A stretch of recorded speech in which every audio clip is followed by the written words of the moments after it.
Bismillahirrahmanirrahim. Assalamualaikum warahmatullahi wabarakatuh.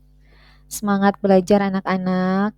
Semoga kalian berada di rumahnya masing-masing dalam keadaan sehat walafiat dan tetap semangat dalam mencari ilmu. Nah, dalam pembelajaran kita kali ini ketemu lagi dalam pembelajaran biologi di hari Sabtu 4 September 2021. Semoga tidak mematahkan semangat kita untuk belajar meskipun dalam keadaan pandemi. Anak-anak, dalam pembelajaran kita kali ini kita akan belajar mengenai virus. Ini tepat sekali materinya dengan suasana pandemi kita saat ini. Ingat, terapkan 5M agar kita terhindar dari penyakit akibat wabah virus COVID-19 sekarang ya. Semoga keadaan ini cepat mereda. Oke, kita akan mempelajari tentang virus dari mulai sejarah, ciri-ciri, struktur virus. Virus ini merupakan, jika kita definisikan, virus itu merupakan makhluk peralihan dari makhluk hidup menjadi makhluk yang tak hidup ataupun sebaliknya.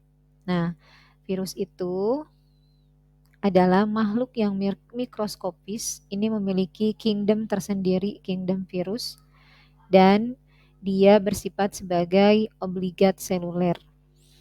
Virus itu bisa dinonaktifkan atau dilemahkan sehingga itu dikatakan juga sebagai makhluk yang tidak hidup.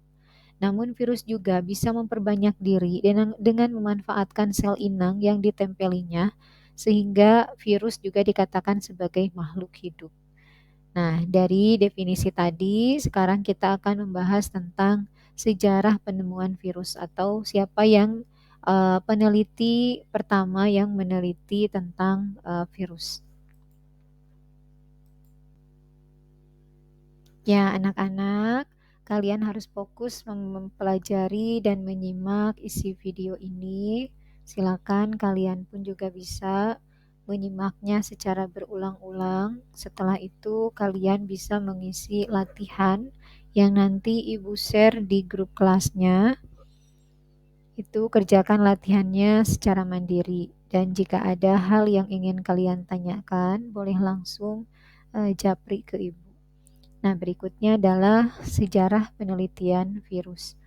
Ini ilmuwan yang pertama adalah Adolf Meyer. Dia menemukan adanya bercak daun pada tembakau. Setelah dibuatkan ekstraknya, kemudian disemprotkan kepada tanaman yang sehat. Nah, sehingga menular ke tanaman yang lain. Pada saat itu Adolf Meyer menyimpulkan bahwa itu adalah bakteri. Jadi diduga bakteri. Yang kedua, Dmitri Ivanovsky. Ini dia pun juga membuat suatu ekstrak daun tembakau yang hampir sama dengan Adolf Meyer. Namun di sini dia membuat suatu filter atau saringan karena tadi menurut Adolf Meyer itu adalah bakteri, maka dia membuat suatu saringan bakteri sehingga dengan begitu tujuannya supaya bakterinya tidak masuk ke ekstrak yang tadi dia buat namun terperangkap di dalam filter. Tetapi ketika dia menyemprotkannya ke tanaman yang lain sehingga masih menjadi tertular. Nah, sehingga dia menyimpulkan ukuran ini lebih kecil dari bakteri. Dengan begitu, penelitian selanjutnya diteruskan oleh Martinus Beijering dengan pengamatan yang hampir sama, kemudian dengan teknologi yang semakin maju.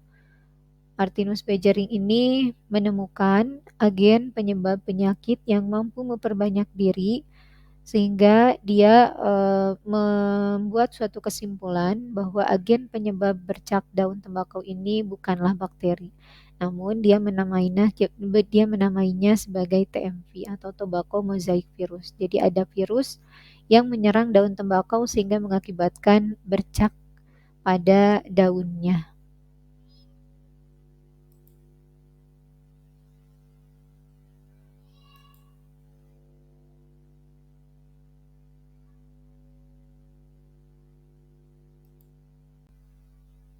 Ya, setelah tadi kita belajar tentang sejarah penemuan virus, sehingga kita kenal sekarang macam-macam dari virus ya.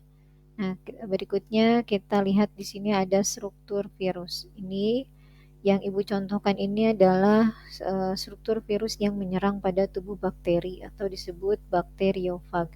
Sifat dari virus ini secara umum sifatnya obligat intraseluler, hidupnya di dalam sel, hidup di dalam sel inang. Jadi sel inang ini adalah istilah untuk organisme hidup yang ditempeli oleh virus. Virus itu hanya bisa aktif di makhluk yang masih hidup ya. Kemudian virus dapat dikristalkan. Nah, ini struktur dari ciri virus berikutnya di sini yang dikatakan tadi virus itu sebagai makhluk yang tidak hidup karena mempunyai ciri dapat dikristalkan ataupun dilemahkan. Kemudian yang ketiga, aseluler.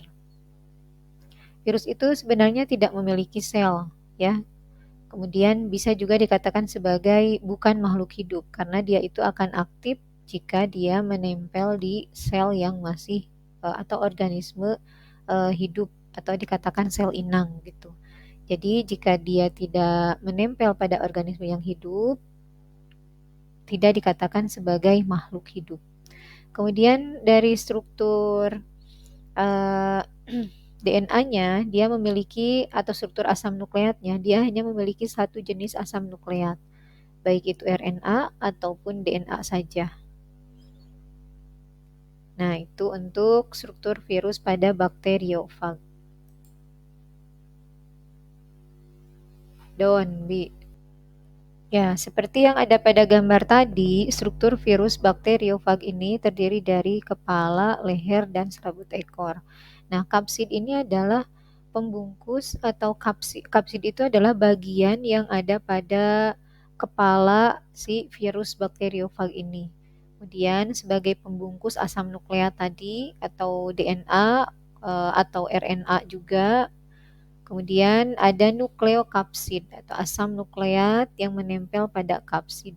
Sedangkan fungsi kapsid sendiri adalah satu untuk melindungi asam nukleat, yang kedua melekatkan virion ke sel inang, yang ketiga menyediakan protein bagi virion saat masuk ke sel inang.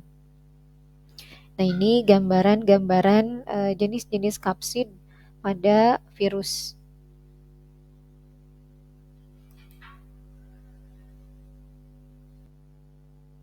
Ya, tadi di dalam kapsid itu isinya adalah asam nukleat. Asam nukleat ini sebagai pembawa informasi genetik ya. Nah, fungsinya di sini menyimpan informasi genetik untuk sintesis protein. Kemudian yang kedua, asam nukleat tipe virus, RNA lah yang paling banyak dijumpai pada virus. Jadi jenis asam nukleatnya lebih banyak RNA. Sisanya virus jenis DNA atau RNA saja di setiap virus. Nah, ini contoh gambaran RNA yang terletak pada kapsid virus.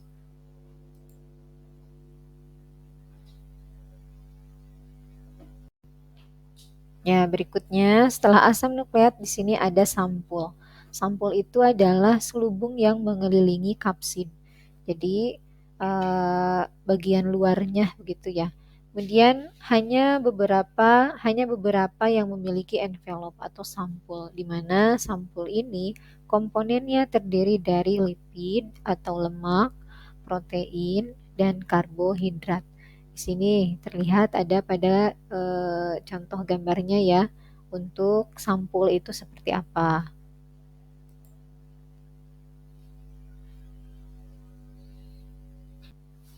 Nah, selanjutnya morfologi atau struktur luarnya. Di sini ada yang berbentuk helix, struktur virus yang memiliki kapsomer melingkar yang membentuk rongga berbentuk batang atau filamen.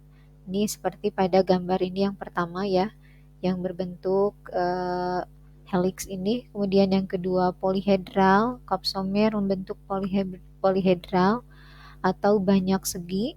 Kemudian berikutnya virus bersampul. Selanjutnya ada virus kompleks. Virus kompleks ini virus yang lengkap ya, di mana terdiri dari leher, kepala, dan serabut ekor.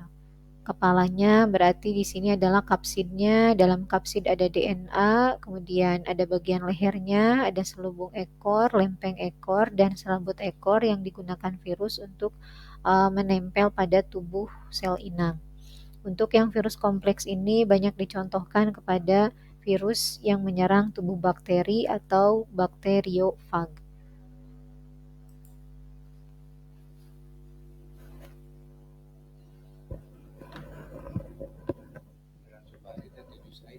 Setelah kita tadi membahas tentang struktur virus, sekarang kita akan belajar tentang replikasi virus. Replikasi virus itu terbagi menjadi dua, ada siklus litik dan siklus lisogenik. Di sini perbedaannya, litik itu berasal dari kata lisis ya, artinya berarti pecah atau hancur. Nah, sedangkan siklus lisogenik tidak diikuti dengan penghancuran oleh sel inang, penghancuran sel inang gitu. Kita lihat perbedaan fase siklus litik dan siklus lisogenik. Ini yang kita bahas siklus litik terlebih dahulu ya. Siklus litik ini terdiri dari 5 tahapan. Yang pertama ada tahapan adsorpsi atau penempelan, ataupun juga bisa dikatakan pelekatan, di mana virus melekat pada sel bakteri. Ini yang dibantu dengan enzim lisozim untuk melubangi membran sel bakteri oleh virus ya, oleh tubuh virus. Yang kedua adalah fase penetrasi, di mana di sini DNA virus mulai masuk ke dalam sel bakteri sehingga akhirnya di sini nanti akan mendominasi, DNA virus akan mendominasi tubuh sel bakteri ataupun sel inang. Tahapan yang ketiga adalah sintesis. Pada tahapan sintesis ini terjadi proses replikasi bagian-bagian virus, dari mulai bagian kepalanya, lehernya, serabut ekornya. Di sini terbentuk semacam tiruan atau replika. Kemudian tahapan yang keempat adalah perakitan, di mana sudah tadi terbentuk replika dari masing-masing bagian virus, maka tahapan selanjutnya adalah saling bergabung, membentuk suatu virus yang lengkap, bagian-bagiannya menjadi bagian yang utuh atau disebut dalam perakitan. Hingga akhirnya setelah perakitan maka terjadi proses pematangan. Dan yang kelima adalah proses pelepasan yang diikuti dengan lisis. Virus baru akan keluar dari bakteri hingga akhirnya bakteri mati. Nah, ini menghancurkan sel inang oleh virus. Kemudian tahapan siklus yang kedua adalah lisogenik. Siklus lisogenik ini bersifat laten, siklus yang paling lama dibanding dengan siklus litik, di mana tahapannya satu ada adsorpsi sama seperti tadi pada siklus litik, yang kedua penetrasi, yang ketiga penggabungan, yang keempat pembelahan. Jadi pembelahan di sini bakteri membelah sehingga DNA virus pun ikut membelah. Jadi tidak ada tahapan pelepasan atau lisis itu untuk replikasi pada siklus lisogenik.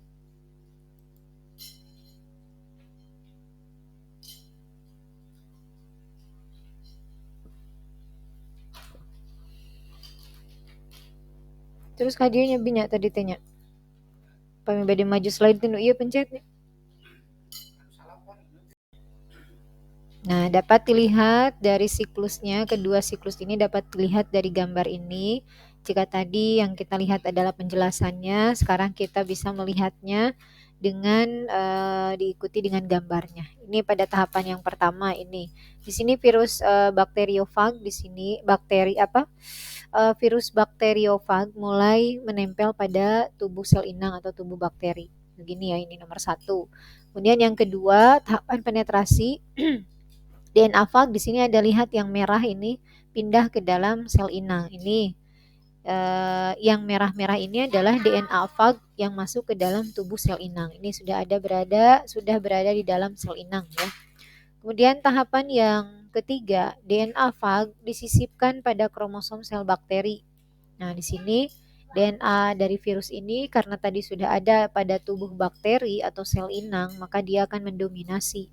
Kemudian masuk ke tahapan yang keempat. Jika siklusnya itu lisogenik, maka kromosom yang telah tersisipi profag mengadakan replikasi atau terjadi secara terus-menerus selama adanya proses pembelahan sel. Kemudian tahapan yang kelima, profag dapat memisah diri dari kromosom sel bakteri untuk memasuki siklus litik. Nah, ini siklus litik berarti ya. Nah, pada tahapan ini lanjut ke ini untuk proses yang siklus lisogenik ya. Siklus lisogenik. Jadi tadi dari siklus lisogenik itu ada tahapan pelekatan, ada tahapan penetrasi, ada tahapan ini penyisipan DNA fag, kemudian yang keempat ini ya. Kemudian berakhirlah di sini siklus untuk lisogenik.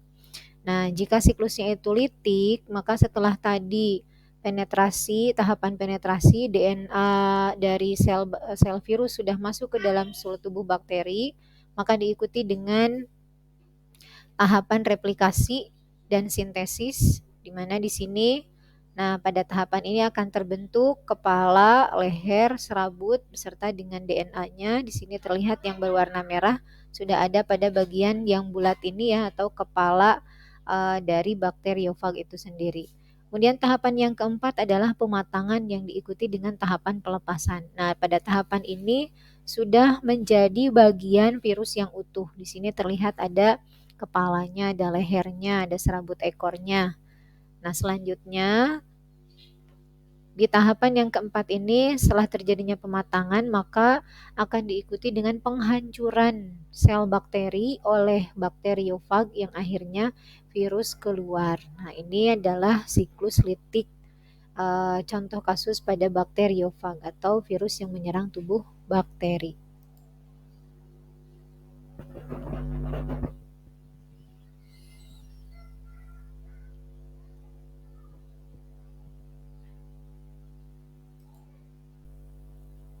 Oke, sekian dari pembelajaran kita kali ini. Tadi kita sudah membahas tentang sejarah penemuan virus, struktur virus, kemudian cara dari reproduksi virus.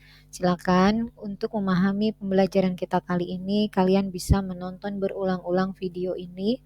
Selanjutnya, kalian bisa mengisi latihan soal yang Ibu bagikan linknya di grup kelas. Untuk kalian isi sebagai evaluasi sampai di mana pembelajaran kita kali ini mengenai virus. Nah, jika ada yang belum kalian pahami atau kurang kalian pahami, kalian bisa WA Japri ke Ibu hal apa yang menjadi pertanyaan dalam pemahaman materi pada bab virus ini. Sekian dari Ibu. Wassalamualaikum warahmatullahi wabarakatuh. Ingat tetap jaga kesehatan, terapkan 5M. Semoga pandemi ini segera akan berakhir. Tetap jangan putus asa, jangan patah semangat untuk selalu tetap mencari ilmu. Wabillahi taufiq wal hidayah. Wassalamualaikum warahmatullahi wabarakatuh.